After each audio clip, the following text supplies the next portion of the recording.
বিকেলের সোনাঝরা রোদে ঢাকার হযরত শাহজালাল আন্তর্জাতিক বিমানবন্দরের রানওয়ে তখন এক মায়াবী রূপ নিচ্ছে। নতুন টার্মিনালে ছকছকে কাচের দেয়ালে প্রতিফলিত হচ্ছে বিদায়ী সূর্যের আভা। সেখানেই দাঁড়িয়ে আছে নব ইয়ারের বীরু যাত্রী পাখি ATR 72500। লোডিং আনলোডিং শেষ করে 72 জন যাত্রী নিয়ে বিমানটি এখন ধীরালয়ে এগিয়ে যাচ্ছে রানওয়ের দিকে। চাকার নিচে পিচঢালা পাথর আর দুই পাশে অবরিত খোলা আকাশ।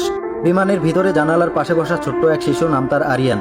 এই প্রথম সে বিমানে চড়েছেন। তার চোখে মুখে বিষণ নয়। সে দেখছেন নিচ দিয়ে গ্রাউন্ডের কর্মীরা হাত নেড়ে বিদায় জানাচ্ছে। আরিয়ানের পাশে বসা তার দাদু, যার চোখে খুশির জল। অনেকদিন পর সিলেটে ফিরছে নিজের শিকড়ের টানে।